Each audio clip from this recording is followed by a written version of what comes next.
Good morning po mga ka-farm. So muli welcome to Ka-Farm TV area. Siyempre ito po ay dito sa Nueva Ecija kasama po ang Bautista Brother and Friends. Yan ang atin pong mga kamangga dito. At magbibigay po kami ng actual evaluation and result. Kasama ko po si Sir Miguel Raquel. Ayan po. At i-introduce po namin sa inyo kung ano po talaga yung mga ginamit namin at kung ilan po yung timplada at kung ano po yung mga pagsubok ng panahon na pinagdaanan ng ating pong mga bulaklak. Mula po nung kami nag-second shot, pabaon hanggang kagabi po ay inuulan ito at ngayon po ay full bloom. So sana po ay magtuloy-tuloy ito kahit po may pagsubok ng panahon. So ngayon po ibibigay ko po sa inyo si Sir Miguel Macrahel para po sa pag-discuss about sa mga product na ginamit namin dito, product ng NS at kung ano po yung mga naging mixing namin mga ka-farm. So Sir Miguel. So, ito po, good morning po.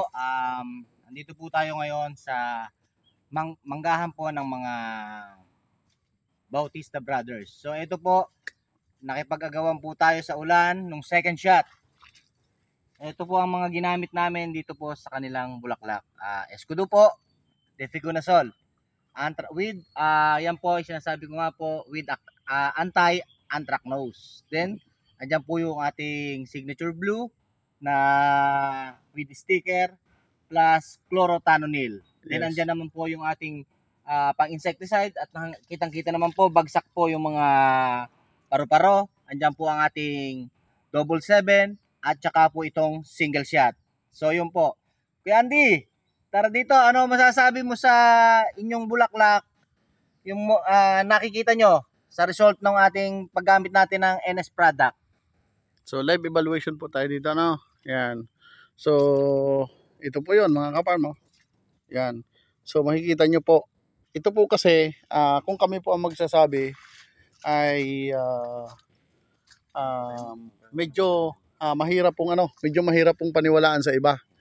So kami po mula first shot, second shot at pabaon ay NS na po yung ginamit namin dito na mga produkto. So ngayon tatanungin naman po natin yung mismong nagtimpla. Dito ka kuya. Kung ano po ang masasabi niya sa mga bulaklak natin ngayon sa kasalukuyan. Ito po si Kuya Alex Bautista. Okay na mo, magpapasalamat po kami sa aming mga gumahit sa amin sa pagtimpla ng NS product at kung paano kami turuan. Tinuro niyo sa amin kung paano pagtimpla. Ito naman po, maganda naman ang naging resulta ng aming bulaklak. Kahit nakikipagkagawa kami lagi sa ulan, nagpapabangon kami, umuulan, nagsisikisat kami, umuulan. Pero maganda naman po, malinis. Kaya kami nagpapasalamat sa dalawa na ito at pinadala ng NS product ng pro nung sila tumayong bilang representative sa amin, ginagayad nila kami lagi. Oo. Kuya, tanong ko sa iyo, ano yung ginamit natin na fungicide sa pabaon? Mas mabuti yung sa yung banggaling kung anong ginamit natin fungicide sa pabaon. Double 7, Escudo, signature blue. Yan. So binanggit na rin po niya yung insecticide pero ang fungicide po na ginamit namin dito ay yung pong signature blue natin at yun pong Escudo. Yan po ay nilagyan namin po ng tig 100 ml. With sticker na po yung ating pong signature blue. Ayan. So ang insecticide po nabanggit na po niya yun pong double 7 at yun pong ating pong single shot yung propenopause na hindi mabaho. Mabaho hindi yung single shot. Hindi naman mabaho. Okay lang siya. Wala sa kaamoy-amoy. Pero magdaamoy ng mga hayop. Opo. So, kuya, tanong ko sa iyo. Dati, pag ganitong maulan, ganyan ba ang resulta ng mga nagbulaklak ninyo? Laging maitim. Laging sunog? Laging sunog. Ito, makinis. 28 days, oh. So, salamat, Kuya Alex, sa iyong halagang impresyon. Salamat din. Oo. So, ito po ay isi-share natin para po naman na makatulong sa iba. Kasi nga po, nung kami po ay nag-conduct ng meeting dito, sabi ko, hindi po magtatapos sa panahon na kami ay nagtuturo lang. Dahil nga po, ako po ay merong advocacy at saka gustuhan ko rin pong makatulong sa mga taga dito po sa Nueva Ecija.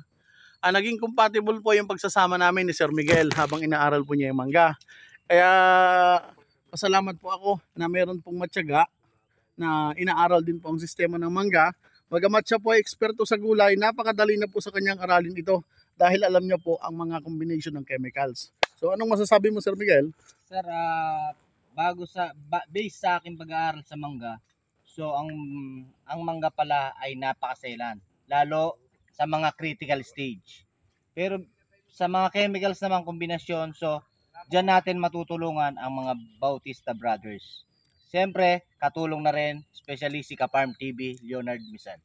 Maliban pa dun sir, handa tayong gumabay sa kanila Correct. kung hinihingi ng pagkakataon at wala sa atin yung ibang uri ng insecticide, may kalayaan silang gumamit ng gusto nila.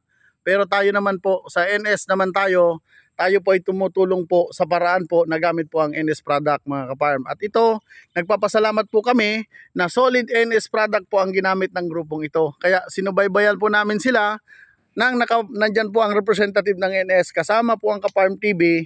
Dahil nga po, hindi po natin masasabing magaling at mahusay ang isang produkto kung hindi po natin susubukan mula sa first shot, second shot, at hanggang sa pabaon mga kaparm. So sa ngayon, full bloom tayo, pero kitang-kita po natin na buhay na po ang mga butil mga kaparm. So kapit lamang po tayo at nandito po yung atin pong isang senior na napakahusay na sprayman, si Tatay, anong mahal Tatay?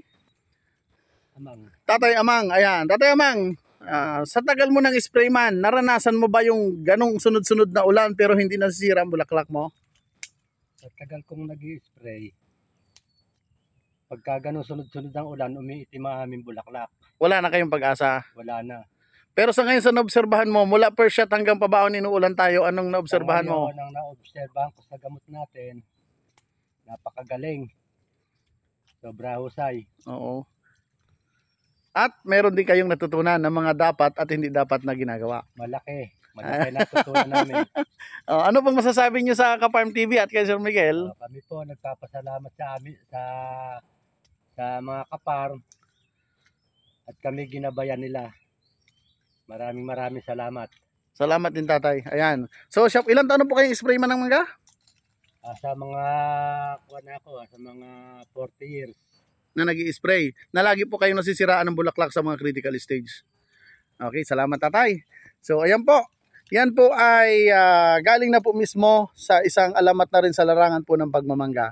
At ulitin ko po wala pong nakapagpalabas ngayon ng makapal na bulaklak. Ang labanan po ngayon ay kung paano po aalagaan ng bulaklak. Dahil wala pong nakapagpalabas ng 100% na bulaklak ngayon dahil po mas lamang ang ulan mga kaparm. So ayan, muli, God bless, happy farming. Sana po nakapagbigay kami ng konting inspirasyon sa inyo at patunay na ang Kaparm TV po ay naniwala at nagtiwala sa NS product under Kaparm TV Mango Protocol. Kaya kung gusto nyo pong maranasan ang katulad po sa naranasan ng Bautista Brothers, Kaparm TV po, always at your service. Andito po si Sir Miguel, ang sales representative. Pwede nyo po kaming kontakin at mismong kami po ay pupunta sa inyong mga area upang i-supervise po ang inyo pong mga bulaklak. God bless, happy farming, I love you all.